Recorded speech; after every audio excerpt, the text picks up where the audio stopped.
जय हिंद दोस्तों, मैं सेबी पंजीकृत सलाहकार नहीं हूँ। यह वीडियो केवल शैक्षिक और सूचनात्मक उद्देश्य के लिए बनाई गई है।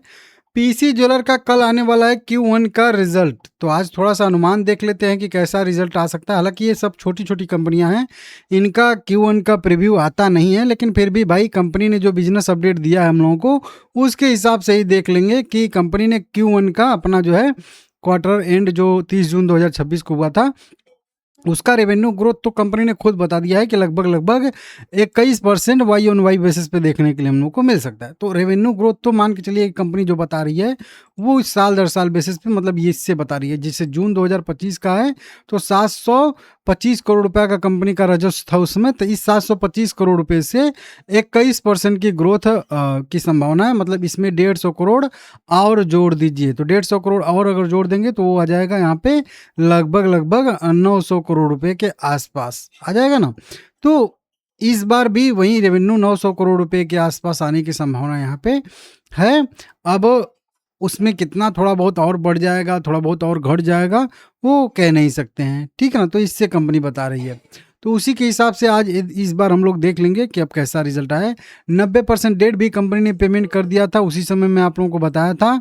और अब तो और भी कई सारे बैंकों का कंपनी कर्ज मतलब चुकता कर चुकी है, जो मैं आप लोगों को टाइम टू टाइम अपडेट देते रहता हूं। अभी तो कंपनी कह रही है कि 14 में से 7 बैंकों का कंपनी ने टोटल कर्जा जो है वो पेमेंट कर दिया है। ये न्यूज है 3 अगस्त 2026 की।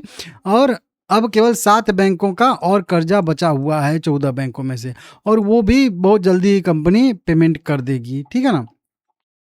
अब चलिए कुल मिला के थोड़ा सा देख लेते हैं। देखिए 2000 अगर Q1 मतलब पिछले साल से तुलना करेंगे तो 800 करोड़ रुपए की इनकम थी।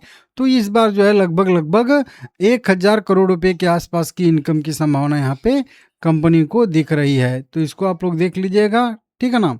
और वहीं पे एबिटा की बात करेंगे तो 165 करोड़ से 200 करोड़ रुपए के आसपास पिछली बार था। इस बार भी 185 करोड़ से लेके 215 करोड़ रुपए के आसपास रह सकता है।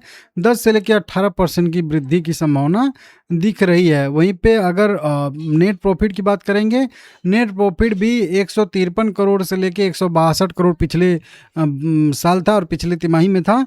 अभी जो है 165 करोड़ से लेके 195 करोड़ रुपए, जो लगभग 8% से लेके 20% तक का नेट प्रॉफिट भी बढ़ सकता है, ऐसी संभावना है। वहीं पे मार्जिन में थोड़ा सा दबाव रह सकता है। यहाँ पे 23% से 25% पिछली बार था, तो अब जो है 20 से 22% मार्जिन रह सकता है, क्योंकि सोने की कीमतों में थोड़ी बढ़त के साथ जो है कारोबार किया है इस क्वार्टर में, तो उससे थोड़ा सा जो है मार्जिन पे दबाव रह सकता है, ऐसी संभावना यहाँ पे है।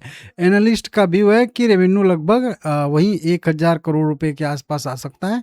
और भी कई सारा जो है ब्याज लागत इस तरीके से कई सारे कम होने की वजह से भी नेट प्रॉफिट में सुधार देखने के लिए मिल सकता है, क्योंकि लगातार कंपनी कर्ज पेमेंट कर रही है। तो भाई कर्ज पेमेंट कर रही है तो अब इंटरेस्ट कम ही ना होगा। तो ऐसा थोड़ा होगा कि कर्ज भी पेमेंट कर रही है और इंटरेस्ट भी बढ़ जाए। इंटरेस्ट मतलब ये वाली बात कर रहा हूँ, ये जो कंपनी 25-30 करोड़ रुपए का पे कर रही थी, तो अब ये भी तो थोड़ा थोड़ा कम ही होगा ना, अब ये बढ़ेगा थोड़े, तो इसका भी असर हो जाएगा। मान लेते हैं 25 की जगह 15 हो गया हो अब, तो वो 10 करोड़ उधर से भी बेनिफिट होगा ही होगा ना। तो उसके वजह से भी नेट प्रॉफिट बढ़ने की संभावना यहाँ पे रहने वाली है। और भी बहुत सारा चीज़ यहाँ पे बताया गया है, देख लीजिएगा, ठीक है।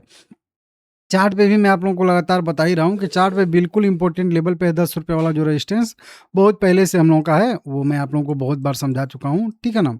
अब यहाँ से ब्रेकआउट देगा तो अगर अच्छा खासा रिजल्ट आता है तो शायद इस बार जो है 12 रुपये का लेवल टच करने की कोशिश करेगा। तो बिल्कुल साइडवेज जोन में फंसा है, आप लोग देख ही रहे हो, कुछ छुपाने वाली बात यहाँ पे है ही नहीं कि यहाँ से कितना ज़्यादा साइडवेज ये जो है बना हुआ है। बहुत ज़्यादा साइडवेज हो गया है पिछले 1 साल से। तो अब देखते हैं कब मोमेंटम आता है, नहीं आता है। बाकी ठीक है, रिजल्ट जैसा भी आएगा कल मैं आप लोगों को अपडेट दे दूंगा। चैनल सब्सक्राइब करके आप लोग रख लीजिएगा, और म्यूचुअल फंड में निवेश करना है तो आप लोग मुझे व्हाट्सअप करिएगा।